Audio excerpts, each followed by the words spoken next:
திடீர்னு வந்து எடப்பாடி பழனிசாமி துரோகம் பண்ணிட்டார், கால வாரிட்டார் அப்படின்னு ஒரு காத்திரமான விமர்சனங்கள் வந்து முன்வைக்கிறீங்க. கூட்டணி தர்மத்தை காப்பாற்றி எல்லாரும் ஒட்டுமொத்தமாக சேர்ந்தாதான் ஓட்டுகளை வாங்க முடியும், திமுக அழிக்க முடியும், ஒழிக்க முடியும்.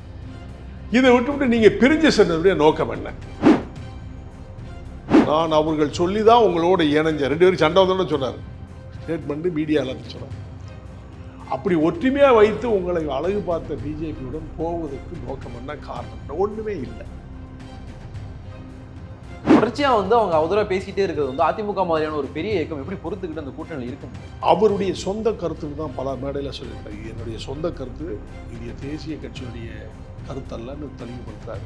அவதூறா பேசாதீங்கன்ற ஒரு வார்த்தை சொல்லியிருந்தா அண்ணாமலை பேசியிருக்க மாட்டார், இந்த பிரச்சனையே வந்திருக்காது. கண்டிக்கலாம். நீங்க எப்படி சொல்றீங்க? கண்டிச்சிருப்பாங்க. அதிமுக பிரச்சனை வந்தப்ப எல்லாம் திமுக தலைவர் ஸ்டாலின் சொன்ன விஷயம், பிரதமர் மோடி வந்து இங்க கட்ட பஞ்சாயத்து பண்ணிட்டு இருக்காரு 2 பேத்துக்கும். அதை நீங்களே உறுதிப்படுத்துறீங்க. பிரிஞ்சிருந்தோம் சேர்த்தா இப்போ கட்ட பஞ்சாயத்தாங்க. இந்த ஒப்புதல் வாக்குமூலம் கொடுத்தது வந்து ஓபிஎஸ். நான் வச்சுக்கோங்க, நான் சொல்லலை. திமுகவுக்கு ஒரு வாய்ப்பை உருவாக்கிடக்கூடாது அப்படின்னா நீங்க பெரிய கட்சியான அதிமுக பக்கம் தானே நின்றுருக்கோம். கொடுத்தது ஒரு சீட்டு. என் மாவட்டங்களில் தென் மாவட்டத்தில் கொடுக்காம இங்கே எக்மோர் கான்ஸ்டியூன்சி உங்களை யார் கொடுக்க சொன்னது? கூட்டணி தர்மம்னு சொன்னால் நான் கேட்குற தொகுதியில் நீங்கள் இந்த இடத்துல நின்று சொல்லணும். ஜான் பாண்டியன் 2001 எக்மோர்ல தானே நின்னார். எனக்கு தென் மாவட்டத்தில் செல்வாக்கு இருக்கும்போது நீங்கள் அங்கே நிறுத்தி என்ன அழகு பார்க்கறது விட்டுவிட்டு வேணுக்குன்னு பருப்பா நீங்கள் இங்கே தான் நிற்கணும்னு சொல்லி கட்டளை போட்டீங்களா? அதெல்லாம் எனக்கு வருத்தம் இருக்குமா இருக்காதா? ரொம்ப சமீபத்தில் வந்து நீங்க ஓபிஎஸ்னுடைய வெற்றி பற்றியும் ரவீந்திரநாத்தினுடைய வெற்றி பற்றியும் சொல்லியிருந்தீங்க. நான் தான் அவங்க வெற்றி. உண்மை உண்மை உண்மை முற்றிலும் உண்மை. இப்போ ஒரு பக்கம் உண்மையா இருக்கட்டும், ஆனா ஓபிஎஸ் தரப்புல இருந்து அவங்க வந்து அந்த கிளைமை வந்து ஒத்துக்கவே இல்லை. ஊரில் உள்ளவங்க சொல்றதுக்கெல்லாம் நான் பொறுப்பு இல்லை. நான் போடுறது அவங்களுக்கு தான் வேலை செய்யுங்க. ஊரில் பேசுறவனுக்கு வேலை செய்ய போல. ஜான் பாண்டியனுக்கு பாஜக கூட்டணியில் பொது தொகுதி கேட்குற ஐடியா ஏதாவது இருக்கா? கேட்டிருக்கோம். பேச்சுவார்த்தையில் தான் முடிவு எடுக்க முடியும். 3 தொகுதி கேட்டிருக்கேன். எந்த தொகுதிங்கிறத எனக்கு பிடிச்ச தொகுதியாக தான் நான் கேட்டிருக்கேன். நாங்கள் தான் ஜெயிப்போம், இந்த கூட்டணி தான் ஜெயிக்கும். ரிசல்ட் வந்து பாருங்க. இல்லை, அரித்மெட்டிக்கலாக அது அப்படி ஒன்று இல்லையே. இல்லைன்னு நீங்கள் முடிவு எடுத்தா முடியாது, மக்கள்லாம் முடிவு எடுக்கணும். நீங்கள் மீடியாக்காரங்க இன்னைக்கு என்ன வாழ்கம்பிங்க, இன்னொரு திருப்பு ஒளிகம்பிங்க. உங்களுக்கு மீடியாவுக்கு வேறு வேலை இல்லை, ஏதாவது அட்வர்டைஸ்மெண்ட் வேணும். ஆனால் உங்கள் மீடியாவை வச்சு நாங்கள் நம்புறதே இல்லை. கேட்குறீங்க, பதில் சொல்கிறோம். நாங்கள் தான் ஜெயிப்போம், எழுதி தர வச்சுங்க.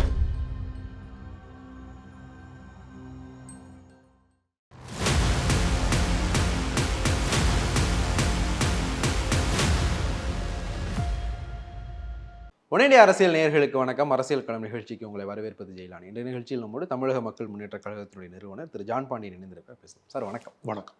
அதிமுக பாஜக கூட்டணி முறிவடைஞ்சப்போ அந்த கூட்டணி வந்து மறுபடியும் ஒன்றிணைஞ்சிரும் அப்படின்னு நம்புகிறோம் அப்படின்னு சொன்னவங்கள முக்கியமானவர் நீங்கள். அந்த கூட்டணி வந்து இன்னும் சேரணுன்றதை வந்து சொன்னவர் நீங்கள். ஆனால் திடீர்னு வந்து எடப்பாடி பழனிசாமி துரோகம் பண்ணிட்டார், கால வாரிட்டார் அப்படின்னு ஒரு காத்திரமான விமர்சனங்களை வந்து முன்வைக்கிறீங்க.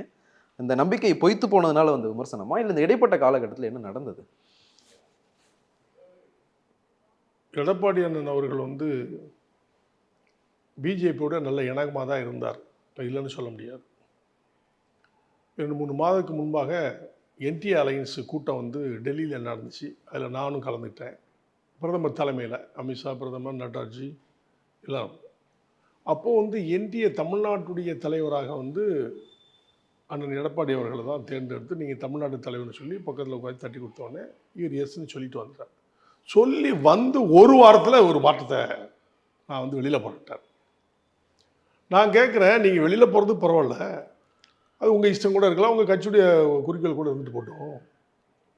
எங்களை கூட்டணியில் என்டிஏல நாங்கள்லாம் உங்களோட தானே இருந்தோம், அலைன்ஸ்லேயும் உங்களோட தான் இருந்தோம். எங்கள் ஏசி சண்முகா, வேந்தர், நாங்கள் எல்லாம் உங்களோட ஐக்கியமாக இருக்கிறது எங்களெல்லாம் கேட்காம ஒரு தன்னிச்சையாக ஒரு முடிவு எடுத்துட்டாரோங்கிறது எங்களுக்கு ஒரு வருத்தம் இருந்துச்சு. தன்னிச்சையாக இப்படி முடிவு எடுத்துறப்போ முத்தா இருந்துச்சு. அந்த வருத்தத்தில் தான் நாங்கள்லாம் கொஞ்சம் என்டி அலைன்ஸில் நாங்கள் இருக்கிறதுனால நாங்கள் அங்கேயே இருந்துக்கிட்டோம். அவ்வளோதான். இவர் வெளியில் போயிட்டால் நாங்கள் அங்கே இருந்துக்கிட்டோம். அவர் வரணும்னு கூட்டணி என்பது வந்து இப்போ வந்து திமுக வீழ்த்தணுங்கிறது தான் நம்முடைய கான்செப்ட். எல்லாரும் அவர் எடப்பாடியாக இருக்கட்டும், பிஜேபியாக இருக்கட்டும், தமிழக மக்கள் முன்னேற்ற கழகம் இருக்கட்டும், எங்களை சார்ந்த கூட்டணிகள் அனைவரும் திமுக வீழ்த்தணும். அப்போனா கூட்டணி தர்மத்தை காப்பாற்றி எல்லாரும் ஒட்டுமொத்தமாக சேர்ந்தால் தான் ஓட்டுகளை வாங்க முடியும், திமுக அழிக்க முடியும், ஒழிக்க முடியும்.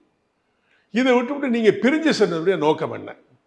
எங்களெல்லாம் கலந்து ஆலோசிக்கல. அது உங்களுக்கு தனிப்பட்ட கருத்தாக கூட இருந்துட்டு போட்டு, கட்சி கருத்தாக கூட இருக்கட்டும். அப்போ என்டிஏ அலைன்ஸில் இருந்தால் எங்கள் நட்டாத்தில் அவங்க கூட அலைன்ஸில் விட்டுட்டு போனது தப்பாக இல்லையா?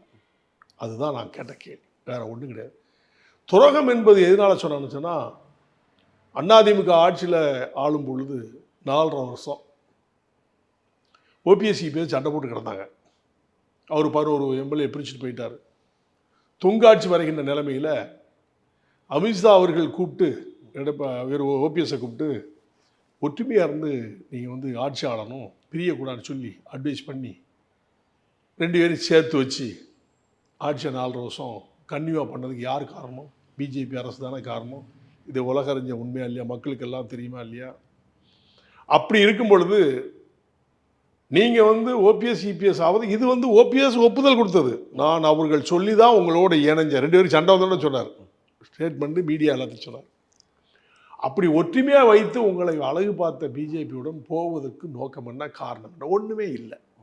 அண்ணாமலையை விமர்சனம் பண்ணுறாங்க, அதுக்கு சம்மந்தமே இல்லை. ஒரு மாநில கட்சியினுடைய தலைவர். நீங்கள் தொடர்புக்கு என்டிஏ இந்தியாவில் தொடர்பு வச்சுருக்கீங்க. இது சிறுபலத்தனமாக அவர் பேசுனாலும் வெளியில் போகிறோம். ஒருத்தர் பேசுனா நீங்கள் கவுண்டர் பண்ணணும்ல, ஏன் கவுண்டர் பண்ணலை? பண்ண வேண்டியதானே? அவர் வெளியில் போகணும்னு சொல்ல வேண்டியதானே? நீங்கள் கவுண்டரே பண்ணாமல் நான் வெளியில் போகிறேன்னு சொன்னால் அது என்ன, யாருக்கு நஷ்டம்? இல்லை, அவங்க ரொம்ப பொறுமையாக தானே இருந்தாங்க. ஜெயலலிதா தொடர்பாக அண்ணாமலை வந்து அவதூறாக பேசினப்போ கூட ஒரு எதிர்ப்பை தான் வந்து தெரிவித்தாங்க. ஒரு எதிர்ப்பு தீர்மானத்தை, ஒரு கண்டன தீர்மானத்தை நிறைவேற்றினாங்களே வெளியே, கூட்டணியை விட்டு வெளியே போகல. அவங்க வந்து தொடர்ச்சியாக பொறுமையாக இருந்துட்டு ஒரு கட்டத்துக்கு மேலே வந்து அழுந்தப்பட்டுக்கிட்டே இருந்த எதுவும் ஒன்றுமே வந்து வெடிக்க தானே செய்யும். தொடர்ச்சியாக வந்து அவங்க அவதூறாக பேசிகிட்டே இருக்கிறது வந்து அதிமுக மாதிரியான ஒரு பெரிய இயக்கம் எப்படி பொறுத்துக்கிட்டு அந்த கூட்டணியில் இருக்க முடியும்? இல்லை, நீங்கள் சொல்கிறது வேற. அப்போ ஒரு திருப்பு 2 திருப்பு பேசினாருங்க தான் எல்லாருக்கும் தெரிஞ்சது தான். அவருடைய சொந்த கருத்துன்னு தான் பல மேடையில் சொல்லியிருக்காரு. என்னுடைய சொந்த கருத்து, இது தேசிய கட்சியினுடைய கருத்தல்லன்னு தெளிவுபடுத்துறாரு. சொந்த கருத்துனா சொந்தமாக நீங்கள் விமர்சனம் பண்ண வேண்டியதானே? அரசியல்னாலே விமர்சனம் பண்ணுறது தானே. நீங்கள் என்ன பேசலாம், நான் உங்களை பேசலாம், விமர்சனம் பண்ண வேண்டியதானே? விமர்சனம் பண்ணாமல் தேசியத்திலேருந்து நான் வெளியில் போகிறதுன்னு சொன்னால் யாருக்கு யார் செய்த துரோகமா இல்லையா? இப்போ உங்களை விசுவாசமாக நீங்கள் இருக்கிறமா வேண்டாமா? இப்போ பாஜக வந்து அது காரணமாக ஆனதும் உண்மைதானே. இப்போ வந்து திமுக காங்கிரஸ் கூட்டணியில் நிறைய பிரச்சனைகள் வந்திருக்கு. ரொம்ப சமீபத்தில் தமிழ்நாட்டில் அமைச்சராக இருக்கிற ராஜகண்ணப்பன் புதுச்சேரிக்கு போய் பேசிட்டார். காங்கிரஸ் கட்சி வந்து தேர்தல் அப்போ மட்டும்தான் இதுக்கு வர்றாங்க, அப்போ வந்து சீட்டு கேட்டு எங்களுக்கு வந்து இத்தனை சீட்டு கொடுங்கன்னு வாங்கி ஜெயிக்கிறாங்க அப்படின்ற மாதிரியான ஒரு கருத்தை காங்கிரஸ் விமர்சித்து சொல்கிறார். காங்கிரஸ் தரப்புலேருந்து எதிர்ப்பு வருது. திமுக தரப்புலேருந்து அந்த அமைச்சரே வந்து திரும்ப பெற்றிருக்காரு. ஸோ அவங்க கூட்டணி வந்து இன்டாக்டாக இருக்கணும் அப்படிங்கிறதுக்காக ஒரு வேலையை பார்க்குறாங்க. அண்ணாமலை விஷயத்தில் பாஜக இதை பார்க்கவே இல்லையே. அண்ணாமலை தொடர்ச்சியாக பேசிக்கிட்டே இருந்த தேசிய தலைமை வந்து இப்போ டெல்லியில இருந்து அதிமுக நம்ம கூட கூட்டணியில் இருக்காங்க. தமிழ்நாட்டில் அவங்க தான் என்டிஏக்கு தலைமை. அந்த கட்சி தலைவர்களை அவதூறா பேசாதீங்கன்ற ஒரு வார்த்தை சொல்லியிருந்தா அண்ணாமலை பேசியிருக்க மாட்டார், இந்த பிரச்சனையே வந்திருக்காதுல்ல. டெல்லி தலைமை அண்ணாமலை இவ்வளவு பிரச்சனை சொல்லாம இருந்திருக்கும்னு நம்புறியா? இல்ல, சொல்லாம அவங்க சொல்லியும் அண்ணாமலை மீறி பேசினாரா அப்படின்னா வந்து அது அமித்ஷா மோடியினுடைய ஆளுமையை கேள்விக்குள்ளாக்குறது.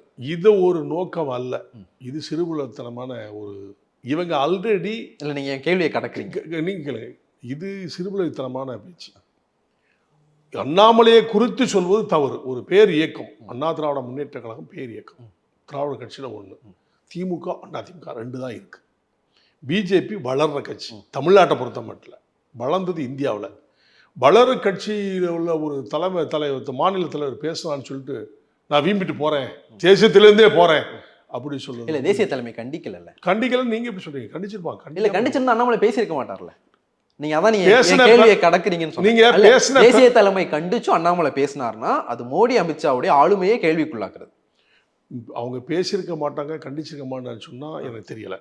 ஓப்பனா சொல்றேன், கண்டிப்பா கண்டிச்சிருப்பாங்க, தெரிஞ்சிருந்தா கண்டிச்சிருப்பாங்க. அதுக்கப்புறம் இவங்க போய் நேரடியாக பேசத்தானே செஞ்சாங்க, பேசி அமைதியாக தானே இருந்தாங்க. திடீர்னு ஒரு கூட்டத்தை போட்டு நான் வந்து சரி நீங்கள் போகிறீங்கல்ல, உங்களோட நாங்கள் இருக்கோமா, எங்களை என்ன பண்ணுறதா, நத்தாத்தை விட்டுட்டு போகிறதா, எங்களை நத்தாட்டை விட்டுட்டு போகிறதா? போ, அதான் கூட்டணி தர்மமா, இதுதான் உங்களுக்கு தர்மமா? அவர் பேசுனாருங்க, பாஜக வந்து வெளியில் போனீங்க, அப்போ நாங்கள்லாம் உங்களோட இருந்தோமா, அப்போ எங்களுக்கு என்ன ரெஸ்பெக்ட் இருக்குது, எங்களுக்கு என்ன மரியாதை இருக்குது? அப்போ கூட்டணியில் இருந்து நாங்கள்லாம் வெளியில் போகணுமா, உங்களோட இருக்கணுமா, அங்கே இருக்கணுமா? நீங்கள் எப்படி முடிவு எடுக்கணும்ல? அப்போ எங்களோட பேசிருக்கலாம்ல, நீங்க தானே எடுக்கணும். எங்களை பேசிருக்கணும்லங்கிறேன். முடிவெடுக்க நாங்க தான், அதில் அவங்களா முடிவெடுக்க முடியும், நாங்க தான் எடுக்கணும். அப்படி இருக்க பட்சத்தில் உங்களோட 23 வருஷமா நான் தான் பயணிச்சிருக்கேன், உங்களோட பயணிச்சிருக்கேன். அப்போ நீங்க எங்கிட்டையும் ஒரு வார்த்தை, இத்தனை வருஷமா இருக்கும் பாண்டியா, இந்த மாதிரி இருக்குது, என்ன பண்ணலாம்னு ஒரு ஐடியா கேட்டுக்கலாம். அப்படி இல்லைனா கூட பரவாயில்ல, நீ கட்சி முடிவு. நான் ஏன் துரோகம்னு சொன்னேன்னா, 4.5 வருஷம் ஆட்சியே இல்லாமல் நீங்கள் அழிஞ்சிருப்பீங்கல்ல, அதை உங்களெல்லாம் சேர்த்து வச்சதுக்கு நன்றி விசுவாசம் வேண்டாம். இது பேசுனது மட்டும் சொல்றீங்களே, உங்களை அழகு பார்த்து உட்கார வச்சு அதிமுக என்பதை அந்த அம்மாவுக்கு அப்புறம் உருவாக்கி உன்னை உட்கார வச்சு பார்த்து அவங்கள வச்சது பார்த்தது பிஜேபி அரசு இல்லைன்னு சொல்ல முடியுமா நீங்கள்? அப்போ அதுக்கு நன்றி விசுவாசமே இருக்காதோ? இவர் பேசினா இருக்கிறதா உங்களுக்கு அவர் பேசுகிற மாதிரி தப்பாகவே இருக்கட்டும், அதனால வெளியில் போனால் அப்போ 4.5 வருஷம் நீ நம்பி துறம் பண்ணியா அப்போ இருந்தது? நான் அவுட் ஆஃப் கான்டெக்ஸ்டா ஒரு கேள்வி கேட்குறேன், கரண்ட் இதில் இல்லாமல். நீங்கள் சொல்கிறீங்க 4 வருஷம் வந்து பாஜக அதிமுக ஆட்சியை காப்பாத்துச்சு, அதுக்கு எடப்பாடி பழனிசாமி துரோகம் பண்ணிட்டு போறாருன்னா, அதிமுகவில் பிரச்சனை வந்தப்போ எல்லாம் திமுக தலைவர் ஸ்டாலின் சொன்ன விஷயம், பிரதமர் மோடி வந்து இங்கே கட்ட பஞ்சாயத்து பண்ணிட்டு இருக்காரு 2 பேத்துக்கும் அப்படின்னு. அதை நீங்களே உறுதிப்படுத்துறீங்களே. இல்ல கட்ட பஞ்சாயத்து தான் பண்ணாங்க. ஏங்க 2 பேரும் ஒற்றுமையாரு சொன்னா கட்ட பஞ்சாயத்தாங்க, பிரிஞ்சிருந்தோம் சேர்த்தா இப்போ கட்ட பஞ்சாயத்தாங்க. இந்த ஒப்புதல் வாக்குமூலம் கொடுத்தது வந்து ஓபிஎஸ். நான் வச்சுக்கோங்க, நான் சொல்லலை, அது ஓபிஎஸ் மீடியாவில் சொன்னதான். ஓபிஎஸ் சொன்னார். இப்போ நீங்க அப்போ நான் சொல்ல, அப்போ நான் எல்லாத்தையும் சேர்த்து ஒற்றுமைப்படுத்தி ஆட்சியில் தக்க வச்சிருக்கிறது காரணம் அவங்க தானே. பஞ்சாயத்துன்னு எப்படி சொல்லுவீங்க? நீங்களும் நானும் சண்டை போட்டு பிரச்சனை, நீங்களும் நானும் சண்டை போட்டு இவர் மத்தியஸ் பண்ணா அது பஞ்சாயத்து. ஒரு அரசை காப்பாற்றுறதுக்கு பேர் பஞ்சாயத்து இல்லைங்க, ஆளுமை. ஆளுமை பண்ணிருக்காரு, ஆளுமை பண்ணி ஒற்றுமையா இருந்து ஆட்சியை நீங்க காப்பாத்துங்கன்னு சொல்லியிருக்காரு. அந்த அம்மாவுக்கு செய்த விசுவாசம் அப்படி பார்த்தா. அப்படி இருக்கும் பொழுது நீங்க வந்து சட்டமன்ற தேர்தல் எல்லாம் ஒன்னாதான் நின்னோம், ஒன்னாதான் நின்னோம். அப்போ உங்களுக்குள்ள சிக்கல் வரலையே. இப்போ திமுகவை எதுக்குறங்கிற நோக்கத்தில் இருக்கும் பொழுது நீங்க பிரிஞ்சு போனா ஓட்டுகள் செதறுமா செதறாதா? அப்போ செதறிச்சுன்னா யாருக்கு மைனஸ்? அவங்களுக்கு ப்ளஸ் ஆகுது இல்லை, ரூலிங் பார்ட்டிக்கு ப்ளஸ் ஆகுது இல்லை. அதுக்கு நான் முன் உதாரணமாக நீங்கள் வெளியில் போயிட்டீங்களே. இப்போ உங்கள் கூட எந்த கூட்டணி வாரம்னு சொல்கிறாங்க, யாருமே வரமாட்டுக்காங்களே, ஏன் சொல்லுங்க நீங்கள்? அப்போ நீங்கள் உங்கள் கூட எல்லா கூட்டணியும் வந்திருக்கணும்ல. கிருஷ்ணசாமி போயிருக்காரு, புரட்சி பாரதம் போய் ஜெகன்மூர்த்தி போயிருக்காரு, எஸ்டிபிஐ போயிருக்கு. இது பெரிய கட்சிகள் இருக்கட்டும், நீங்கள் சொன்ன மாதிரி வார்த்தைக்கு இருக்கட்டும், 3 கட்சி போயிட்டுன்னு வச்சுக்கோங்களேன். சரி பார்ப்போமே. பாமக தேமுதிக பேசிகிட்டு இருக்காங்க. பாமக தேமுக இங்கே தான் பேசுகிறாங்க, அங்கே அது அரசியல் அப்படி தான் இருக்கும், எல்லா இடமும் பேசுவாங்க. முடிவு இன்னும் ஆகலை. நான் என்ன சொல்கிறேன், நீங்கள் நம்ம எல்லாரும் சேர்ந்து ஒரு களத்தில் நிற்கதும் தனித்தனியாக பிரிஞ்சு நிற்கிறதுனால ஓட்டுகள் செதறுங்கிறதுனால எதிரியை வீழ்ச்சி அடையிறதுக்கு நம்ம ஆப்பர்ச்சுனிட்டி அவங்க பலமை உருவாக்குறதுக்கு நம்ம கொடுக்கக்கூடாது என்பது என்னுடைய வாதம். நீங்கள் வந்து இப்போ தமிழ்நாட்டில் அதிமுக வளர்ந்த கட்சி, ஒரு பெரிய இயக்கம். பாஜக வளர்ந்துக்கிட்டு இருக்கிற ஒரு கட்சி. நீங்கள் எல்லாரும் சேர்ந்து ஒரு கூட்டணியில் இருக்கீங்க. அவங்க 2 பேரும் கூட்டணியை முறிச்சுக்கிட்டதுக்கு பிறகு நீங்களே சொல்கிற மாதிரி திமுகவுக்கு ஒரு வாய்ப்பை உருவாக்கிடக்கூடாது அப்படின்னா நீங்கள் பெரிய கட்சியான அதிமுக பக்கம் தானே நின்றுக்கணும். அப்படி அவங்களை மீறி அதிமுக வேண்டான்னு பாஜகவை தேர்ந்தெடுக்க என்ன காரணம் இருந்தது? அது எனக்கு வருத்தம் இருந்தது. ஓகே, தென் மாவட்டத்தில் நான் சீட்டு கேட்டேன், அப்போவே என்ன பழி வாங்கினாங்க. பழி வாங்கினாங்கன்னு சொல்லும்போது ஓபிஎஸ் இபிஎஸ் சேர்ந்து தான் பண்ணாங்க, அதுக்காக இபிஎஸ் மட்டும் சொல்ல முடியாது. ஆனால் முதலமைச்சர் நீங்கள் தானே, டிசைடிங் ஃபேக்ட் நீங்கள் தானே. கொடுத்தது ஒரு சீட்டு, என் மாவட்டங்களில் தென் மாவட்டத்தில் கொடுக்காம இங்கே எக்மோர் கான்ஸ்டியூன்சி உங்களை யார் கொடுக்க சொன்னது? கூட்டணி தர்மம்னு சொன்னா நான் கேட்கிற தொகையில நீங்க இந்த இடத்துல நின்று சொல்லணும். ஜான் பாண்டியன் 2001 எக்மோர்ல தான் நின்னார். ஏங்க அந்த அம்மாவுடைய நிலைகள் வேற. அந்த அம்மாட்டையும் சண்டை போட்டேன், உங்களுக்கு தெரியாது. அந்த அம்மாட்டையும் சண்டை போட்டேன், அப்புறமேலு நீங்க தான் நிக்கணும்னு சொல்லி என்னை ரெக்யூஸ் பண்ணி அந்த அம்மா கேட்ட பிறகு தான் நின்னேன். நீ அந்த அம்மாவும் நீங்களும் ஒண்ணா? அப்படி பார்க்கக்கூடாது. எனக்கு தென் மாவட்டத்தில் செல்வாக்கு இருக்கும்போது நீங்க அங்க நிறுத்தி என்ன அழகு பார்க்கறது விட்டுவிட்டு வேணுக்குன்னு பருப்பா நீங்க இங்க தான் நிக்கணும்னு சொல்லி கட்டளை போட்டீங்களா? அதெல்லாம் எனக்கு வருத்தம் இருக்குமா இருக்காதா? அப்போ எனக்கு கமாண்ட் பண்ணதுக்கு நீங்கள் யார்? ஏன் என்னையவே என் கட்சியும் கமாண்ட் பண்ணதுக்கு நீங்கள் யார்? நான் கேட்குற சீட்டை தரணும், இல்லைன்னா நீ வெளியில் போன சொல்ல வேண்டியதானே. கூட வச்சு கழுத்து இருக்கக்கூடாது இல்லையா? அப்போ எனக்கு அந்த வருத்தம் இருக்குமா இருக்கா? அப்போ பழி வாங்கினதுக்கு நான் பழி வாங்கலை, பழி வாங்கினீங்களா இல்லையா? எனக்கு அந்த வருத்தம் இருக்குமா இருக்காதா? அண்ணாதிமுக யாராவது வேலை செஞ்சாங்களா? நான் நின்னதுலேருந்து எனக்கு எதிர்ப்பு கொடுத்து அது மட்டும் நான் நின்னதுலேருந்து என்கிட்டே எல்லாம் வாங்கிக்கிட்டு எல்லாம் திமுக போய் வேலை செஞ்சாங்களே. அப்போ ஒன்றுக்கு நான் முதலமைச்சர்கிட்ட அப்டேட் பண்ணோம்ல, எடப்பாடி அப்டேட் பண்ணேன். அவர் உடனே இங்கே இருக்கிற பாலகாவை மாற்றி உடனே வேற தொகுதிக்கு அனுப்பிச்சு விட்டாரு. அங்கேயும் போய் அதே துரோகம் தான் பண்ணாரு. திருப்பி சுற்றுப்பயணம் போது கம்ப்ளைண்ட் பண்ணேன், இந்த மாதிரி பண்ணுறாங்கன்னு. பகுதி செயலாளர்லாம் இந்த மாதிரி திமுக வேலை செய்யறான்னு. தேர்தல் முடிட்டு நான் ஒரு வழி பண்ணுறேன்னு சொன்னார். தேர்தல் முடிஞ்சுது, நேராக சேலத்துக்கு போனேன், பயில் எடுத்தேன். யார் யார் என்னென்ன துரோகம் அதிமுக இருக்கிற பொறுப்பாளர்கள் பண்ணான்னு சொல்லி மாவட்ட செயலாளர் எல்லாம் கொடுத்தேன். நடவடிக்கை எடுத்தாரா இல்லையா? ஏன் எடுக்கலை? அப்போ என்னைய தோற வைக்கணும்னு சொல்லி நீங்கள் வேலை செய்ய சொன்னீங்களா? எனக்கு வருமா வராதா? நீங்கள் முதலமைச்சர் அப் டு டேட் டெய்லி நடக்கிறத உங்களுக்கு மெசேஜில் கொடுக்குறேன், ஃபோன்லையும் கொடுக்குறேன், அதை ஏற்றுக்கிறீங்க. அவன் செய்த தப்புன்னு என்கிட்டே சொல்கிறீங்க. சொல்லி என் மாவட்ட செயலாளர் வேற தொகுதிக்கு மாற்றுறீங்க. அங்கேயும் அவன் தப்பு பண்ணுறான், அங்கேயும் ஒதுக்கி வச்சுட்டாங்க அவனை. அப்போது அந்த ஆளை வந்து நீ இன்னைக்கு மாவட்ட செயலாளர் அதே பகுதி செயலாளர் வச்சுருக்கீங்கன்னா உங்களை நான் எப்படி நம்புறது கேட்க? அப்போ கூட இருந்து கழுத்து இருக்குதானே அர்த்தம். உங்களுடைய சகாக்கள், உங்களுடைய பொறுப்பாளர்கள் எனக்கு துரோகம் பண்ணதை உங்களுக்கு தெரிஞ்சிருந்து நீங்கள் அவங்களுக்கு மறுபடியும் அதே போஸ்ட்டை கொடுத்து வச்சுக்கிங்கன்னா அப்போ அதிமுகவில் பொறுப்பாளர் இல்லையா, இல்லை அதிமுக துரோகம் செய்வரை மட்டும்தான் வச்சிருப்பீங்களா? அது எனக்கு வருத்தம் இருந்துச்சு. இல்லை, உங்களுடைய வார்த்தைப்படி அதிமுக உங்களுக்கு துரோகம் செய்தல், அதிமுக உங்களுக்கு எதிராக செயல்படுது அப்படின்னா நீங்கள் 23 வருஷம் அதிமுகவோட சேர்ந்து பயணிக்கணும்னு சொன்னீங்க. 2001 சொல்றீங்க, அப்பவே வந்து எனக்கு எக்மோர் தொகுதியில் நிற்க விருப்பம் இல்லை, நிற்க வச்சாங்கன்னு சொல்றீங்க. அதுக்கு பிறகு 2011 பரமக்குடி துப்பாக்கி சூடு நடந்தப்போ உங்களை கைது செஞ்சனால தான் அந்த பிரச்சனையே நடந்தது. அதுவும் அதிமுக அரசு தானே பண்ணுச்சு. நீங்க அதையும் தாண்டி தொடர்ச்சி அதிமுகவோட பயணிச்சதுக்கு என்ன காரணம்? அரசியல் என்ற இதில் அங்கீகாரம் வேணும், நமக்கு ரெக்கக்னைஸ்ட் வேணும் அப்படிங்கிறதுனால நான் அவங்களோட பயணிச்சேன். அதில் எந்த மாற்று கருத்தில் அங்கீகாரம் வேணும்னு சொன்னால் ஏற்றத்தாழ்வுகளை சகிச்சுத்தன்மையில் தான் போகணுங்க. கூட இருந்து குழி பறிக்கக்கூடாது இல்லையா? ஜான் பாண்டியன் அவர்களை கைது பண்ணாங்க அப்படின்றதுனால நடந்த ஒரு பிரச்சனை, எழுந்த ஒரு குரல் ஒரு கலவரமாக மாறி 10 பேருக்கிட்ட உயிரிழப்பு நடந்த பிறகும் ஜான் பாண்டியன் அதிமுகவோடய பயணிச்சார்னா அவருக்காக போராடி உயிர் விட்டவங்க அந்த அம்மா போய் நேரடியாக சந்திச்சேன்.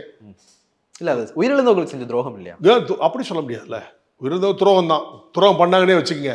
எல்லா அரசியல் நீங்க பண்ணீங்களான்னு இல்லை, இந்த எல்லா கட்சிக்கும் நாங்கள் பண்ணல. அரசியலில் வந்து எல்லாமே அப்படித்தான். இப்போ தாமரூரில் 17 பேர் செத்தாங்க. திமுக தான் ஆட்சி. திமுக ஆட்சியில் இருக்கும்போது 17 பேர் செத்தும்போது கம்யூனிஸ்ட்காரங்க அடிப்பட்டாங்க, காங்கிரஸ்காரங்களும் அடிப்பட்டாங்க. இந்த டாக்டர் தலைமையில் நடக்கும்போது கூட்டணி எங்கே வச்சாங்க? அதே திமுக தானே வச்சாங்க. 17 பேர் செத்துக்கு. அதனால இதை நான் அதை கம்பேர் பண்ணலை. நேராக போய் அந்த அம்மாவை சந்தித்தேன். இந்த மாதிரி அநியாயமாக 6 பேரை கொண்டுட்டீங்க அப்படி கேட்கும்போது ஒரே வார்த்தை சொன்னாங்க, எனக்கு புரிஞ்சுது தப்பு காவல்துறை பண்ணிச்சு. நடவடிக்கை எடுத்தாங்களா இல்லையா? எடுத்தாங்களா இல்லையா? சட்டப்பேரவையில் அவங்களே டிஃபெண்ட் தானே பண்ணாங்க காவல்துறையை. என்னது காவல்துறை டிஃபெண்ட் தானே பண்ணாங்க. ஜெயலலிதா என்ன பண்ணாங்க? கலவரம் நடந்ததுனால காவல்துறை தற்காப்பு நடவடிக்கையாக தான் இதை பண்ணிச்சுன்னு சட்டப்பேரவையில் சொன்னாங்க. அவங்க போலீஸ் மந்திரி அவங்கள பாதுகாக்க சொன்னாங்க. நாங்கள் அவங்க டிமாண்ட் பண்ணோம், வழக்கு போட்டோம். சுப்ரீம் கோர்ட்டில் இப்போ வரைக்கும் வழக்கு இருக்குது.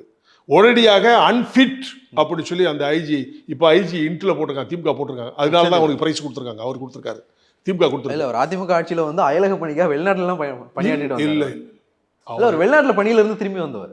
இந்திய உளவுத்துறையில பணியாற்றிட்டு இப்பதான் வந்திருக்காரு பணிக்கு திருப்பி. யாரை சொல்றீங்க? செந்தில். சும்மா இருங்க. அவர் இங்க அந்த அம்மா இருக்க வரைக்கும் ஏர்போர்ட்ல இருந்தாருங்க. என்னங்க பேசுறீங்க? ஏர்போர்ட்ல எஸ்பியா இருந்தாருங்க. நீங்க அவரே போய் கேளுங்க. இதுல போடக்கூடாது, லாண்ட் ஆர்டர்ல போடக்கூடாதுன்னு சொல்லி அந்த அம்மா ஆர்டர் போட்டு 5 வருஷம் இந்த பக்கமே வரவிடல. அது செஞ்சாங்களா இல்லையா? அவங்க தான் செஞ்சாங்க. மறுபடி கூப்பிடல, செந்தில் பாராட்டினாங்களா? போலீஸை காப்பாத்திட்டு பாராட்டிக்கணும்னா அப்போ நல்ல போஸ்ட் கொடுத்து கீ போஸ்ட் கொடுத்து வச்சுக்கலாமே. இல்லை, அவருக்கு கிடைக்க வேண்டிய எந்த ப்ரமோஷனும் வந்து தடப்படலை. அவருடைய கெரியர்ல ஒரு முன்னாடி போய்கிட்டே தான் இருந்தாரு. இந்திய உளவுத்துறை இப்போ இன்டெலிஜென்ஸ் ஐடியா வந்து உட்காந்துட்டாரு. அவரு பாருங்க, மத்திய அரசுல வேலை பார்த்தாரு. ஆமா, மத்திய அரசு பணியில தான், மத்திய அரசு பணியில இருந்தார் அப்படி சொல்லுங்க. ஆனால் அந்த அம்மா இருக்க வரைக்கும் ஏர்போர்ட்ல தான் இருந்தார். எனக்கு வழி அனுப்புன போலீஸ் எல்லாம் தெரியுமில்ல எனக்கு. அதனால இங்க இருந்தாங்க, டம்மியா தான் வச்சிருந்தாங்க. திமுக வந்து யாரு எல்லாம் அண்ணா திமுக டம்மி ஆச்சு உடனே தூக்கி திமுக கொடுக்கும். இது எல்லாமே இவங்க இருந்தாலும் அடுத்த ஆட்சி மாறும்போது அவங்களெல்லாம் டம்மி பண்ணி அவங்களுக்கு வேண்டியவங்களை போடுறாங்க. இது அரசியல்ல சகஜமா நடக்கிற ஒன்று. எடப்பாடி என்னன்னா நாங்க நம்பணும், எனக்கு அவரை ரொம்ப பிடிக்கும். ஆனா நீங்க எனக்கு எக்மோர் கான்ஸ்டியூன்சியில் நிறுத்தி என்ன காலி பண்ணி என்ன வரவிடாம பண்ணீங்களா? சட்டமன்ற உறுப்பினர் இருக்க கெடுத்தீங்கல்ல. அப்போ என்னுடைய கட்சி வளரக்கூடாது, நானும் வளரக்கூடாது, மக்களும் வளரக்கூடாதுன்னு தெளிவாக தானே இருக்கீங்க. அது வரைக்கும் நம்ம நல்லா தானே இருந்தோம். அதே மாதிரி நீ 4 வருஷம் உங்களை வச்சு ஆண்டு அழகு பார்த்த பிஜேபி அரசை வந்து துரோகம் பண்ணிடலாம் இல்லையா? துரோகம் பண்ணி தான் வெளியே வந்தீங்க. நம்மளை பேச ஒரு கான்செப்டே கிடையாது, பெரிய விஷயமே இல்லையே. கூப்பிட்டு கண்டிச்சிடலாமே, நீங்களே கண்டிக்கலாமே. தேசிய அங்கே நீ கண்டிக்கலாம் கூப்பிட்டு. என்ன நீங்கள் போய் அண்ணாமலையை 10 திருப்பி போய் ஓடி பார்த்தீங்க நீங்கள் ஓபிஎஸ் போய்? அப்போ உங்களுக்கு கண்டு தெரியலையாமா அண்ணாமலையே? அது தவறுன்னு சொல்கிறேன். அரசியலில் பேசுறதுக்கு நீங்கள் கவுண்டர் கொடுங்க, பேசுங்க, பதிலுக்கு பேசணும். நீங்கள் பேசுங்க, உங்களுக்கு என்னென்ன முடியுமோ பேச வேண்டியதானே. பேசி அது வேணால் அங்கே முட்டி போது அங்கே போட்டுமே, இதனால நாங்கள் வெளியில் போகிறோம், அது ஒரு காரணம் இல்லை. இது நொண்டி சாக்கு. அவருடைய கான்செப்டான சிறுபான்மை மக்களுடைய ஓட்டுகள் நமக்கு கிடைக்கல, அதனால நம்ம கிடைக்கணும்னு சொன்னால் வெளியில் போனால் நல்லா. அது நியாயம் தானே. கட்சி நடத்துறவங்களுக்கு வந்து இப்போ ஓட்டு விழுகணும். இப்போ மட்டும் வாங்கிடுவாங்களா? இப்போ வாங்கிடுவாரா? வெளியில் போயிட்டார்களா? சிறுபான்மை மக்கள்லாம் ஒன்றா ஒட்டுமொத்தமாக அவருக்கு போட்டுருவாங்களா? இல்லை, ஒட்டுமொத்தமாக போடலனாலும் ஒரு அமௌண்ட் வரதானே செய்யும். அம்மா இருக்கும் பொழுது 5%, 3% அந்த 5% வராது. இவருக்கு வராது. ஏன்னா அவர் முதல்ல எல்லாத்துக்கும் கூட ஒன்றுமே ஒற்றுமையாக இருந்து பயணம் பண்ணிட்டு திடீர்னு வெளியில் போனாப்புல நம்புவாங்களா? மக்கள் நம்பணும்ல. மக்கள் எப்படி போங்க? இல்ல, ஒரு காத்திரமா பேசுறாரு. பொது சிவில் சட்டத்தை எதிர்க்கிறார். சிஏ வந்து தமிழ்நாட்டில் அனுமதிக்கவே கூடாது, ரொம்ப பெரிய கோல் எடுத்து பேசுறாரு. நான் சொன்னேன், அந்த கொள்கையில் இருக்கும்போது நீங்க தானே எல்லாரும் ஓட்டு போட்டீங்க, எம்பிக்கள் ஃபுல்லாக ஓட்டு போட்டீங்கல்ல, ஆதரிச்சு ஓட்டு போட்டாங்களா இல்லையா? இப்போ வெளியில் வந்தோன்னா ஒளியன்னு சொன்ன என்ன அர்த்தம்? அப்போ அரசியல் தானே இது. அரசியலுக்கு வேண்டி நண்பராக இருக்கும்போது வாழ்த்துவோம், யாராக இருந்தாலும் சரி, நீங்களா இருந்தால் நானாக இருந்தாலும், எதிரியாக இருக்கும்போது எதிர்ப்போம். இதுதான் அரசியல். இங்கே தமிழ்நாட்டுடைய அரசியல் அப்படி தான். இப்போ நீங்கள் அமைச்சிருக்கிற கூட்டணி வந்து ஒரு புரிந்துணர்வோட ஒரு கெமிஸ்ட்ரி ஒர்க் அவுட் ஆகி வேலை பார்க்குமா? ஏன்னா வந்து ரொம்ப சமீபத்தில் வந்து நீங்க ஓபிஎஸ்னுடைய வெற்றி பத்தியும் ரவீந்திரநாத்தினுடைய வெற்றி பத்தியும் வந்து சொல்லியிருந்தீங்க. நான் தான் அவங்க வெற்றி. உண்மை உண்மை உண்மை முற்றிலும் உண்மை. இப்ப அது ஒரு பக்கம் உண்மையா இருக்கட்டும், இருக்கட்டும் உண்மை. இல்லட்டா அவங்க ரெண்டு பேரும் மறுப்பு சொல்ல அதை நான் ஒரு சைடு வச்சிடறேன். ஓபிஎஸ் தரப்புல இருந்து அவங்க வந்து அந்த கிளைமை வந்து ஒத்துக்கவே இல்லை. அவங்க சொந்த செல்வாக்குல ஜெயிச்சாங்கன்னு தான் சொன்னாங்க. சொல்லணும்ல, நானே வந்து அந்த பேட்டி மீடியால சொல்லுங்க. ஏன்ட்ட சொன்னாங்க, உங்ககிட்ட மீடியால போட்டீங்களா? ஆமா. என்ன சொன்னீங்க? ஜான் பாண்டியன் வந்து வந்தனால நாங்க ஒன்னும் ஜெயிக்கலன்னு சொன்னாங்க. ஓபிஎஸ் ஆதரவாளர் பேசுனது இருக்கு. கொஞ்சம் ஜான் பாண்டியன் வந்தனால ஜெயிச்சாங்க நான் சொன்னேன். அவங்க அதனால இல்லன்னு சொன்னாங்க. அதனால இல்லன்னு சொன்னா காட்டுங்க. ஓபிஎஸ் அணியில இருக்கிற ஒரு முன்னாள் அணில எல்லாம் பேசக்கூடாது. அவங்க ரெண்டு பேரும் தானே சொல்லணும். அப்பாவும் பிள்ளையும் தான் சொல்லணும். ஊர்ல உள்ளவங்க சொல்றதுக்கெல்லாம் நான் பொறுப்பு இல்லை. நான் போடுறது அவங்களுக்கு தான் வேலை செய்யுங்க. ஊர்ல பேசுறவனுக்கு வேலை செய்ய போல. இரவும் பகலும் நான் வேலை செஞ்சேன். அங்க இருக்க மக்களுக்கு தெரியும். தெரு தெருவா அவங்க ஏடிஎம்பி காரன் கூட அவ்வளவு வேலை செஞ்சுக்க மாட்டாங்க. எடப்பாடி தெரியும். நான் காலையில இருந்து காலைல 6 மணிக்கு கிளம்பினா நைட்டு 11 மணி வரைக்கும் ஒவ்வொரு பகுதியாக நான் போனேன். ஒவ்வொரு மக்கள் சந்திச்சு ஒவ்வொரு கிராமமாக சேர்ந்தேன். நன்றி இருக்குன்னு சொல்லுங்க. யாராக இருந்தாலும் நன்றி அவங்களுக்கு இருக்கோ இல்லையோ, விசுவாசமா வேலை செஞ்சவனா. நான் தேர்தல் கூட்டணின்னு சொன்னா எந்த இடத்துல இருக்கணும் அவங்களுக்கு நான் விசுவாசமா வேலை செய்யறவனா. நல்லா புரிஞ்சுக்கங்க. நீங்க அவர் சொன்னாரு, மந்திரி சொன்னாரு, எம்பி சொன்னாரு, அவங்க 2 பேர் சொன்னாங்களா? சொல்லுங்க. இப்பவும் தேர்தல் வருது, ஞாபகம் வச்சுக்கங்க. நான் அதனாலதான் இந்த கேள்வி கேட்டேன். ஏன்னா வந்து அவங்க 2 பேர் இப்ப நீங்க உங்களுக்கு ஒரு தொகுதி கொடுக்குறாங்க, நீங்க போட்டிடுறீங்க. ஓபிஎஸ் மகனுமே வந்து உங்களுக்கு வேலை பார்க்க போதில்லை. ஓபிஎஸ் அணியில் இருக்கிறவங்க தானே வந்து வேலை பார்க்கணும். அந்த விஷயத்துல அவங்களுக்கு உங்க மேல கோபம் இருந்தா எக்மோர்ல நடந்த மாதிரி தானே இப்பயும் நடக்கும். யார் எக்மோர்ல நடந்து இருக்கும் போது என்னைய கூப்பிடல? எது கூப்பிட்டீங்க? அப்போ ஓபிஎஸ் நிக்கும் போது ஓபிஎஸ் அதான் எக்மோர்ல அப்ப ஜான் பாண்டியனுடைய ஓட்டு வேணுங்க தானே கூப்பிடுறீங்க. எக்மோர்ல உங்களுக்கு துரோகம் செஞ்சாங்கன்னு சொல்றீங்கல்ல. இப்ப ஓபிஎஸ் பத்தி நீங்க பேசுனதுக்கு எதிர்ப்பு தெரிவிக்கிற ஓபிஎஸ் அணியை சேர்ந்தவங்க தான் உங்களுக்கு அங்க வந்து வேலை பார்க்கணும். இனி வரப்போற தொகுதியில. ஆமா. இந்த கோபத்துல அவங்க எக்மோர்ல பண்ண மாதிரி அங்கேயும் பண்ணாங்கன்னா என்ன பண்றது? பண்ணிட்டு போட்டு அதுக்கு என்ன செய்ய முடியும்? கூட்டணி தோத்துருமே. அது தோறும்ல நீங்க சொல்ல முடியாது. மக்கள் முடிவு எடுக்கணும். எல்லாருமே ஜேபி ஆளு, எல்லாமே ஓபிஎஸ் ஆளு இல்லை. ஆனா ஸ்டேடியை பொறுத்த மட்டும் நான் செய்ததை நன்றியோட அவங்க இருக்கணும். ஏன்னா அவ்வளவு வேலை பார்த்தேன். இல்லைன்னு சொல்லுங்க. அவங்க 2 பேரும் இல்லைன்னு சொல்ல, மற்றவங்க சொல்றதை வச்சு சொல்லக்கூடாது. மற்றவங்க கூட இருக்கவங்க சில்லந்திகள்லாம் சொல்லுவான், அப்படி சொல்லுவான், இப்படி சொல்லுவான். அவங்க 2 பேருக்கும் மனசாட்சிக்கு விரோதம் இல்லாமல் நான் போய் இருந்து வேலை செஞ்சானா இல்லையா? நைட்டும் பகலும் நான் எந்த கூட்டணி தலைவர்களும் இந்த மாதிரி அலைஞ்சு வேலை செஞ்சதில் அதிமுகலே கிடையாது. நான் ஒருத்தர் தான் அப்படி எல்லா மாவட்டத்துக்கும் போனேன். சட்டமன்ற தொகுதியில் எக்மோர் கான்ஸ்டியூன்சியில் வேண்டாம் வெறுப்பா நின்றுடா கூட கோயில்பட்டிக்கு நான் தான் போனேன். ஜெயிச்சாரு. சரியா? அதே மாதிரி தேனிக்கு போனேன். ஜெயிச்சாரு. எல்லா பகுதியிலையும் என்னை கூப்பிட்டு வர வைத்தீங்களா? எதுக்கு வர வைக்க? விருதுநகர் போனேன். எல்லா மாவட்டத்துக்கும் என்னை அழைச்சி என்னுடைய ஓட்டு வாங்க அழைச்சிங்கள. நான் போய் செஞ்சேனா இல்லையா? பரமக்குடி முதுகுளத்தூர் போனேன். கேளுங்க மாவட்ட செயலாளர்கிட்ட என் வேலை எப்படி இருந்துச்சுன்னு கேளுங்க. ஸோ அப்போ நான் வந்து கூட்டணி தர்மத்தை காக்கணும்னு சொன்னால் நான் என்னுடைய தொகுதியில் இருந்தாலும் கூட மற்றவங்களும் ஜெயிக்கணும்னு ஆசைப்பட்டு தானே போனேன். அப்படின்னா நான் வர முடியாது, இப்படி பழி வாங்கிட்டு வர முடியாது, இங்கே இருந்துருக்கலாமே. ஃபோன் பண்ணி எனக்கு கூப்பிடல, கண்டிப்பாக நீங்கள் வந்து தான் ஆகணும்னு சொல்லலை, இல்லைன்னு மறுக்க சொல்லுங்கள். அப்போது ஜான் பாண்டியன்ட்ட ஒரு தேவேந்திர குல மக்கள் ஓட்டு அதிகமாக இருக்குது. அந்த ஓட்டு விழுந்தால் தான் ஜெயிக்க முடியுங்கிற கான்செப்ட். அதே மாதிரி இப்பவும் அப்படி தான். ஓபிஎஸ் ஆட்கள் எனக்கு வேலை பார்த்தாங்கன்னா அவங்களுக்கு நாங்கள் வேலை பார்ப்போம். அவங்க என்னுடைய ஓட்டு அவங்களுக்கு விழுந்துச்சுன்னா அவங்க எனக்கு ஓட்டு போட்டு தானே ஆகணும். இதுதானே அரசியல். எப்படி மாட்டுன்னு சொல்லுவாங்க? எப்படி மாட்டுன்னு சொல்ல முடியும்? சொல்லுங்க. அவரும் ஜெயிக்கணும்ல. அப்புறம் எல்லாருடைய தயவும் எல்லா நேரத்திலும் எல்லாருக்கும் பயன்படும். ஆனால் என்ன மட்டும் அத்தா காட்டில் விட்டுட்டு எனக்கு இங்கே ஆளே இல்லாத விட்டுட்டு ரோட்டில் விட்டு போயிட்டாங்க. நடுக்கடலில் இறக்கி துடுப்பு கொடுக்காம தோணியை போட்டு விட்டு போயிட்டாங்க. இந்த தேர்தலில் வந்து உங்கள் அணி வந்து 2வது அணியா 3வது அணியா? 2வது அணி. அப்போ வந்து திமுக தான் ஜெயிக்கும், நீங்கள் 2வது இடத்து தான் வருவீங்கிறது ஒத்து? அப்படி கிடையாது. இல்லை, நீங்கள் முதல் அணின்னு சொல்லியிருக்கணும்ல. அப்படி சொல்லக்கூடாது. 2வது அணி என்பது போட்டியில் 2 அணி, 3 அணி 4 அணின்னு சொல்றீங்கல்ல, போட்டியில் தான் நான் சொல்லிக்கிட்டு இருக்கேன். 2வது அணி என்பது இப்போ அதிமுக திமுக தான் எல்லா இடத்துலையும் இருந்துச்சு. இப்போ அப்படி இல்லை. திமுக பிஜேபி அப்படிதான் வந்துச்சு. இல்ல இப்ப நீங்க வந்து நாங்க முதல் அணி, நாங்க ஜெயிப்போம், திமுக 2வது இடம் வரும், நீங்க முதல் அணி அப்படி சொல்ல முடியாது. அது நீங்க சொல்ல முடியாது. அக்கவுண்ட் ஓபன் பண்றது 2வதுல ஓபன் பண்றீங்க. 2வது அணியை பேசும்போது நீங்க மாறி குழப்புறீங்க. நான் குழப்பல. பாருங்க, அணி என்னும் பொழுது 4 முனை போட்டி, 3 முனை போட்டி, 2 முனை போட்டி, 2 அணி போட்டி போட போகுது. திமுக பிஜேபி இதுதான். 3வது அணி திமுக அதிமுக. இப்ப உள்ள தேர்தல் சொல்றேன்.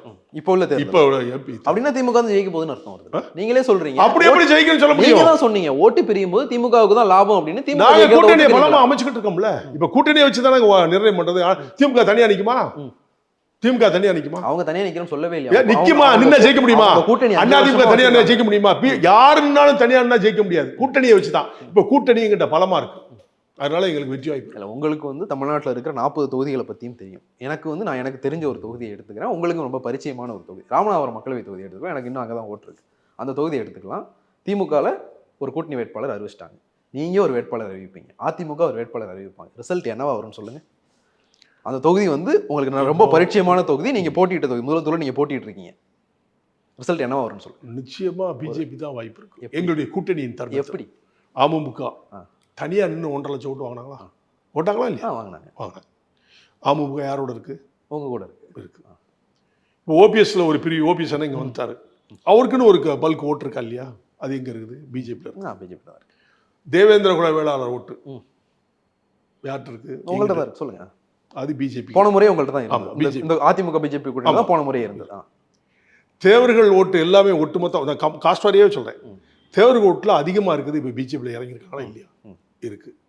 ஸோ எதிர்த்து நிற்கிற கேண்டிடேட்டு திமுக, அவர் நண்பர் கனி அவர்கள். அவர் எனக்கு நல்ல நண்பர் தான். முஸ்லீம் ஓட்டுகள் ஒட்டுமொத்தம் விழலனே வச்சுக்கோங்களேன். இவ்வளவு ஓட்டுகள் மெஜாரிட்டி இருக்கும்போது நீங்கள் எப்படி தோந்துருவாங்கன்னு எப்படி சொல்கிறீங்க? நான் என்ன சொல்கிறேன்னா, போன தேர்தலில் முஸ்லீம் லீக் போட்டியிடுது, உங்கள் கூட்டணியில் பிஜேபி போட்டு, அதிமுக பாஜக கூட்டணியில் ஓபிஎஸ் இபிஎஸ் பிஜேபி இந்த சேர்ந்த கூட்டணியில் அமமுக தனியாக போட்டியிட்டது. இவர் வந்து ஒரு 4 லட்சத்து சொச்சம் ஓட்டு வாங்கினார், இவர் ஒரு 3 லட்சத்து சொச்சம் ஓட்டு வாங்கினார், இவர் ஒரு 1,20,000 ஓட்டு வாங்கினார். இப்போது இந்த 2 ஓட்டம் இருக்குல்ல, இது நல்லா ஸ்ப்ளிட் ஆயிடுச்சு. இங்கேருந்து அதிமுக தனியாக போயிடுச்சு, அங்கேருந்த பாஜகவும் ஓபிஎஸும் இங்கே வந்து சேர்ந்துட்டாங்க. நீங்கள் 2 சேர்த்து வந்து ஒரு 4.5 லட்சம் ஓட்டு இருந்தது இல்லை, அந்த ஓட்டை விட இவர் வாங்கின ஓட்டு அதிகம். அவங்க இன்டாக்டாக அந்த கூட்டணி அப்படியே இருக்குது. நீங்கள் இங்கே கலைச்சு போட்டிருக்கீங்க, அப்புறம் எப்படி நீங்கள் ஜெயிக்க முடியும்? நீங்கள் அந்த கான்செப்டில் வந்து முன்னால் வந்து பிஜேபி வந்து வளர்ச்சி கம்மியாக இருந்துச்சு. எண்மண் எண் மக்கள் என்று சொல்லி இப்போ ஒவ்வொரு மாவட்டமாக அவர் போன பிறகு அபரிதமான வளர்ச்சி. அதன் அடிப்படையில் பிஜேபி வளர்ச்சி இருக்கா இல்லையா? அதை நீங்கள் சொல்லுங்கள். நீங்கள் மீடியா தானே. இல்லை, எலெக்ஷன் ரிசல்ட் வந்ததுக்கப்புறம் அதே தான் இப்பவும் சொல்கிறேன். ரிசல்ட் வந்தவரை பாருங்கள், நாங்கள் ஜெயிப்போம்னு சொல்கிறேன். இப்போ சொன்னேன் அதே வார்த்தையை உங்களுக்கு திருப்பி சொல்கிறேன். நாங்கள் தான் ஜெயிப்போம், இந்த கூட்டணி தான் ஜெயிக்கும். ரிசல்ட் வந்து பாருங்க. இல்லை, அரித்மெட்டிக்கலாக அப்படி ஒன்றும் இல்லையே. இல்லைன்னு நீங்கள் முடிவெடுத்தா முடியாது, மக்கள்லாம் முடிவெடுக்க. நீங்கள் மீடியாக்காரங்க இன்னைக்கு என்ன வாழ்கம்பிங்க, இன்னொரு திருப்பி ஒளிகம்பிங்க. உங்களுக்கு மீடியாவுக்கு வேறு வேலை இல்லை, ஏதாவது அட்வர்டைஸ்மெண்ட் வேணும். ஆனால் உங்கள் மீடியாவை வந்து நாங்கள் நம்புறதே இல்லை. கேட்குறீங்க, பதில் சொல்கிறோம். நாங்கள் தான் ஜெயிப்போம், எழுதி தர வச்சுங்க. ரிசல்ட் வந்ததுக்கு அப்புறம் பார்ப்போம். விரிவாகவே பேசுவோம். அதே மாதிரி வந்து திமுக கூட்டணி வந்து உங்க கூட்டணி பேச்சுவார்த்தை எல்லாம் முடிச்சுட்டாங்க. திருமாவளவனோட வந்து நீங்கள் ஆரம்ப காலகட்டத்திலிருந்தே பயணிச்ச ஒரு காலகட்டத்துக்கு அப்புறம் நீங்கள் வெவ்வேறு பாதைகளில் பயணித்தாலும் இயக்கங்களை தொடங்கினப்போ வந்து ஒன்றா பல போராட்டங்களில் கலந்துக்கிட்டவங்க. அவர் வந்து 2 தொகுதிகள் கடந்த முறை வாங்கின அதே தொகுதிகளை வாங்கியிருக்காரு. அது தொடர்பாக நிறைய விமர்சனங்கள் வந்து முன்வைக்கப்படுது. அதை நீங்கள் எப்படி பார்க்குறீங்க? அவர் வந்து பெரிய மாநாடு கூட்டினார், நல்ல சக்ஸஸான மாநாடு. நானே கண்கொள்ளா காட்சி, நானும் டிவியில் உட்காந்து பார்த்தேன். நல்ல அளவில் நல்லா பண்ணார். ஆனால் அவருடைய ஒரு பெரிய தப்பு என்ன இருக்குன்னு சொன்னால், நான் மீடியா வழியாக சொல்கிறேன், மக்களை பற்றி அவர் பேசவே இல்லை. மக்களுக்கு ஒரு செய்தி சொல்லலை. கூட்டணியை பற்றி பேசினார், மக்கள் செய்தி ஒன்றுமே. அம்பேத்கரை பற்றி பேசினார். 10 லட்சம் பேர் மக்கள் வந்திருக்காங்களே, தன்னுடைய மக்கள் வந்தவங்களுக்கு என்ன செய்தி சொன்னார்? மேடையில் ஒன்றும் செய்தி. பாஜக வீழ்த்தும் சொல்றாரு. அதான் அது செய்தி இல்லை. மோடியை பேசினாரு, சங்கியை பேசினார். வேற என்ன பேசினார்? சங்கினாரு, மோடினாரு, சனாதனம்னாரு. உங்களை நம்பி இருக்க மக்களுக்கு நீங்க என்ன மெசேஜ் சொன்னீங்க? உங்களை நம்பி 10 லட்சம் பேர் வந்தால, அந்த மக்களுக்கு ஏதாவது ஒரு செய்தி, நான் இருக்கிறேன், என்னோடு நீங்கள் பயணிக்கிறீங்க, உங்களுக்காண்டி நான் என்ன வேணாலும் செய்வேன், நீங்கள் சொல்லுறத நான் கேட்பேன்னு கூட ஒரு ஆறுதல் வார்த்தை கூட சொல்லலையே. கூட்டத்தை காட்டினே எல்லாம் பண்ணீங்க. மோடியை திட்டத்துக்கு அவ்வளோ பெரிய கூட்டம் போடணுமா? அதை மேடையில் போடாமல் மீடியாவில் பேசிடலாமே. முதலமைச்சரை கொண்டு உட்கார வச்சிங்க, அவருடைய கருத்தை பதிவு பண்ணி திமுகவை பற்றி பேசி போயிட்டாரு. பைக்கு அவருடைய பூனை புகழ்ந்து பேசுவார். எல்லாம் எங்கே போனாலும் அவர் யாருனாலும் புகழ்ந்து பேசுவார்.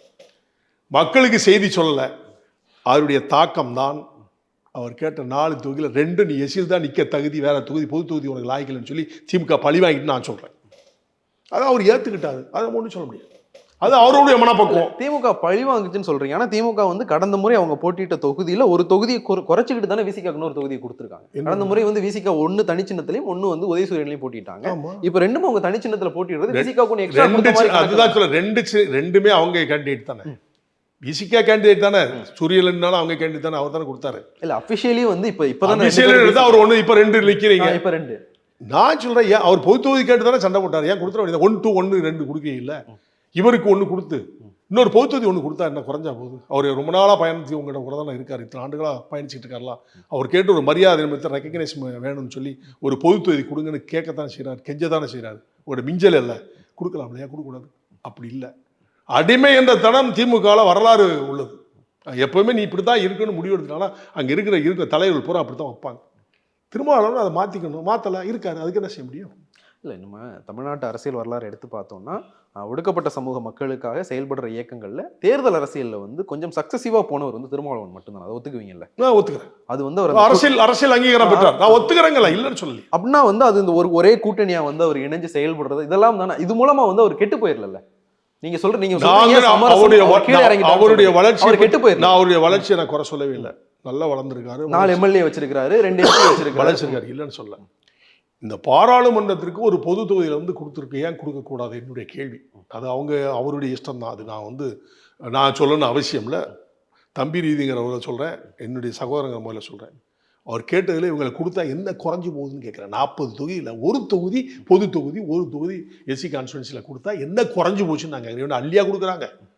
அப்போது மனசில் அந்த இடம் இல்லைன்னு சொல்கிறேன். ஒன்றா நான் அப்படி தான் வச்சுருப்பேன், அப்படி தான் நான் பார்க்க முடியும். திமுக ஜாதி ரீதியாக செயல்படுது. நிச்சயமாக 100% ஜாதி ரீதியாக தான் திமுக பண்ணுதுன்னு சொல்கிறேன். அது அவர் புரிஞ்சுக்கணும். அவருக்கு ஏற்றுக்கிட்டாருங்கிறது ரெண்டாவது. அவரே மனப்பூர்வமாக ஏற்றுக்கிட்டாரு. அவர் எல்லாம் பேசுவார், நல்லா பேசுவார் உண்மையில். ஆனால் மற்ற மக்கள் பார்க்குறாங்களா, அவருடைய சமுதாய மக்கள் பார்க்குறாங்களா, அவங்களுக்கு தெரியும்ல. இல்லை, அவர் என்ன சொல்றாருன்னா திமுகவுக்கு வந்து எல்லாரையும் அகாமடேட் பண்ண வேண்டிய தேவை இருக்கு. இப்போ வந்து எங்களுக்கு ஒரு அகாமடேட் 40 தொகுதி இருக்குங்க. எங்களுக்கு ஒரு பொது தொகுதி கொடுத்தாங்கன்னா திமுகவில் இருக்கிறவங்களுடைய வாய்ப்பு பறிபோயிரும் அப்படிங்கிற ஒரு அச்சம் அவங்களுக்கு அது பேசினாங்க. அப்போ இவர் திமுக இருந்து விளையாடுவாரா? 2 வாங்கிட்டார், 2 விட்டு வெளியே போயிடுவார். அப்போ அவர் மேலே நம்பிக்கை இல்லையா? உங்களுக்கு தானே ஆதரவாக இருக்காரு. அப்போ பொது தொகுதியில் நின்னாருன்னா வெளியில போயிடுவார். நம்பலையா அவரை? திருமாவளவன் நம்பலையா அவர்? திமுக நம்பிக்கையோட தானே இங்கே இருக்காரு, உங்க கூட நம்பிக்கையாவே இருக்காரு. அவருக்கு உங்க சந்தேகமே வரப்படாது. அவங்களுக்கு திமுகவில் ஒரு தொகுதி போனா என்ன, யாரோ ஒருத்தர் தானே போறான். உங்களுக்கு விசுவாசமா இருக்க திருமாவளவன் கொண்டு கொடுத்தா என்ன கெட்டு போச்சு நான் கேட்கிறேன். ஜான் பாண்டியனுக்கு பாஜக கூட்டணியில் பொது தொகுதி கேட்குற ஐடியா ஏதாவது இருக்கா? கேட்டிருக்கோம், பேச்சுவார்த்தையில் தான் முடிவு எடுக்க முடியும். 3 தொகுதி கேட்டிருக்கேன். எந்த தொகுதிங்கிறத எனக்கு பிடிச்ச தொகுதியாக தான் நான் கேட்டிருக்கேன். அவங்க கமாண்ட் பண்ண மாட்டாங்க, இவங்கள மாதிரி திராவிட கட்சி மாதிரி நீங்க போய் நீங்க ஆர்டர் பண்ண மாட்டாங்க. நான் கேட்டிருக்கேன், ஏன் நான் எந்த தொகுதி கேட்டிருக்கேன் அங்கே தான் கொடுப்பாங்க, நம்பிக்கையோட இருக்கேன். இல்லை, இதுக்கு வந்து நீங்கள் அவங்க கமாண்ட் பண்ண மாட்டாங்க அப்படின்னா ஒரு உதாரணம் வந்து ஒன்று சொல்லுவாங்க. வெறும் கரண்டியை வச்சிருக்கிறவங்க வந்து அதை எப்படி வேணாலும் இது பண்ணிக்கலாம், கரண்டியில் என்ன இருக்கிறவங்க கொஞ்சம் கவனமாக பயன்படுத்தணும். அவங்களுக்கு வந்து வெற்றி வாய்ப்பு இருக்குது, அவங்க வந்து அதுக்கேற்ற மாதிரியான விஷயங்களை பண்ணுறாங்க, கூட்டணி கட்சிகளோட பேசுகிறாங்க. பாஜகவை பொறுத்த வரைக்கும் 40 தொகுதிகளையும் வந்து நிற்கிறது தான் அவங்களுடைய ஃபர்ஸ்ட் அஜெண்டா. அப்படிங்கும்போது அவங்க கூட்டணி கட்சியில் எப்படி வேணாலும் அகாமடேட் பண்ணலாம் தானே? அப்படி சொல்ல முடியாதுல்ல. கூட்டணி தருவோம்னா என்ன? கூட்டணி தலைவர்கள் அழைத்து அவர்கள் கேட்கின்ற தொகுதியை கேட்டு இந்த தொகுதியில் நான் நிற்க போகிறோம், நாங்கள் கொடுப்போம். அப்போ இதில் தான் அவங்க டிக் பண்ணணும், இந்த தொகுதியில் நின்றுங்க இது மாதிரி சொல்ல. இப்போ திருமாவளவன் 4 தொகுதி கொடுத்துருக்காரு இல்லையா? 4 தொகுதியில் தானே 4 தொகுதியில் பொது தொகுதி கேட்டிருக்காரு இல்லையா? 2 பொது தொகுதி, 2 எஸ்சி தொகுதி, 2 கீழே 1 அதில் 1 கொடுத்து காணொலி. இல்லை, விழுப்புரம் கேட்ட திருமாவளவனுக்கு அவங்க திருவள்ளூரை கொடுக்கல, விழுப்புரம் கேட்டது விழுப்புரமே கொடுத்துட்டாங்கல்ல. நீங்க சொல்றபடி கூட்டணி தர்மம் தானே? இல்லை, கூட்டணி தர்மம் என்பது அவர் கேட்டது 2 பொது தொகுதி 1 கேட்டார் இல்லையா? அதை கொடுத்துருக்கலாமே நான் சொல்றேன். நீங்க அவர் உங்க கூட பயணிக்கவர், உங்களுக்கு நீங்க சொன்னீங்கல்ல வேற சின்னத்தில் நின்னாலும் அது வேற மாதிரி போயிடும், அதனால 2 சின்னத்துக்கு கூட 2 சீட்டு கொடுத்தா நீங்க இப்பதான் சொன்னீங்க. அப்ப அவர் வேற நம்பிக்கை இல்லை. இல்ல, திருமாவே சொல்றாரு, அதை நம்பிக்கை திருமாவே சொல்றாரு. கடந்த முறை விட ஒரு சீட் நம்ம அதிகமாக தான் வாங்கியிருக்கோன்றது திருமாவே சொல்றாரு. இங்க பாருங்க, வேற வழி இல்லைங்க. எந்த தொகுதி நிற்காரு? விழுப்புரம் எந்த தொகுதி? கான்ஸ்டிடுவன்சி என்ன? பொது தொகுதியா? தனி தொகுதி. அப்புறம் பேசாங்க, 2 தொகுதியுமே ரிசர்வ் தொகுதி தானே. அப்போ உங்களை எப்படி பாக்குறாங்கன்னு நான் கேட்கிறேன். திமுக அப்படித்தானே பாக்குது, உங்களை வேற்றுமையா தான் பாக்குது. தலித்துங்கிற நீ வார்த்தை அடிக்கடி சொல்லுவா, தலித்துன்னு. ஆனா உன்னை தலித்தா பாக்குறாங்க. நீ வெளியில வரணும்னு சொன்னா உங்களுக்கு இங்க ஒண்ணு அங்க ஒண்ணு கொடுத்துருக்கணுமா வேண்டாம்? ஏன் கொடுக்கல? இதை நான் கேட்கல, மக்கள் கேட்குறாங்க. நான் கேட்க முடியாது, ஏன்னா நான் அவங்களோட இல்லை. எனக்கு நண்பர் தான், சகோதரர் தான், இல்லைன்னு சொல்ல. கேட்கறது மக்கள் என்கிட்ட கேட்குறாங்க. அவங்க மக்கள்கிட்ட நான் நிறைய பேசுவேன். அவங்க சொல்லுவாங்க, இந்த மாதிரி பண்ணிட்டாங்க, என்ன செய்யறது, வேற வழி இல்லை, வெளியில் போனோம்னா அரசியலில் மூழ்கி போகும், எந்திரிக்க முடியாது, அதான் இருந்து ஆக வேண்டிய கட்டாயம் இருக்குது, அதனால் அவர் போக முடியல. எனக்கு ரொம்ப நாளாக இருக்கிற ஒரு கேள்வி வந்து, நீங்கள் வந்து பட்டியல் வெளியேற்றம் அப்படிங்கிற விஷயத்தை வந்து ரொம்ப நாளாக முன்னெடுத்துக்கிட்டே இருக்கு. ஆமாம், ஜான் பாண்டியன் அவர்கள் ஏன் வந்து பட்டியல் வெளியேற்றத்துக்கு வலு சேர்க்கிற மாதிரி ஒரு பொது தொகுதியில் போட்டியிடக்கூடாது? போடலாம், கண்டிப்பாக அந்த பொது தொகுதியில் நிற்பீங்க. நம்ம அந்த சூழ்நிலை வரும்போது நிச்சயம் அனுப்பினாங்க. அரசியல் அங்கீகாரமே நாங்கள் பண்ணல, அதனால நம்ம அதை இப்போ அதை நோக்கமாக இருந்தாலும் கூட நம்ம இப்போ நிற்கணுங்கிற கான்செப்ட் தானே தவிர அது எந்த தொகுதிங்கிறத பற்றி எங்களுக்கு பிரச்சனை கிடையாது. ஏன்னா நம்ம அரசியல் அங்கீகாரம் பெறலை. திருமாவளவனை பொறுத்தவரை அரசியல் அங்கீகாரம் பெற்று வெளியில் வர முடியாமல் முடிச்சுட்டு இருக்காரு. நான் புரிஞ்சுக்கிட்டீங்களா? நாங்கள் அங்கீகாரமே பெறும்போது எந்த தொகுதியாக இருந்தாங்க நான் நிற்க தான் செய்வோம். ஒரு இறுதி கேள்வி, நீங்கள் வந்து ஒரு மாநிலங்களவை இடம் வேணும் அப்படின்னு பாஜக கிட்ட கேட்டிருக்கேன். பாஜகவை பொறுத்த வரைக்கும் அவங்களுடைய கட்சியை சேர்ந்த எல்முருகனுக்கு மத்திய பிரதேசத்துல இருந்து தான் கொடுக்குறாங்க. அவங்க கட்சியை சேர்ந்த ஒருத்தருக்கு வேற ஸ்டேட்ல இருந்து அவங்க அகாமடேட் பண்றது ஈஸி. நம்ம கட்சிக்காரர் இருப்பா அப்படின்னு வேற ஸ்டேட்ல இருக்கிற அந்த மாநிலத்தில் இருக்கிற கட்சிக்காரங்களை சமாதானப்படுத்திடலாம். இன்னொரு கட்சி கூட்டணி கட்சிக்கு வந்து இன்னொரு மாநிலத்துல கொடுக்கறது வந்து அது ஒரு தேசிய கட்சிக்கே வந்து ஒரு நெருடலான சூழல் இருக்காது. இருக்கலாம் எல்லாருமா சேர்ந்து ஒரு சங்கடத்துக்குள்ள பாஜகவை தள்ளிட்டீங்களோ? இருக்கலாம். அப்படியெல்லாம் கேட்கக்கூடியது எங்களுடைய கூட்டணி தர்மம் என்பது கேட்பது தானே. இந்த தொகுதி கொடுங்க, அந்த தொகுதி கேட்குது எங்களுக்கு தரும். முடிவு பண்ணது கடைசியாக ஃபைனல் நம்ம 2 பேரும் உட்கார்ந்து நான் பேச போகிறோம். அதில் எனக்கு எது மனப்பூர்வமாக ஏற்றுக்கிறோம் அதை நான் பக்குவப்பட்டு நான் ஏற்றுக்கிறேன். பார்க்கலாம் சார். தொகுதி பங்கீடுகள்லாம் முடிஞ்சதுக்கு பிறகு நம்ம இன்னொரு முறை சந்திப்போம். இணைவும் கருத்து பேரும் மிக்க நன்றி நன்றி நன்றி. மற்றும் ஒரு நிகழ்ச்சி சந்திக்கலாம். நன்றி, வணக்கம்.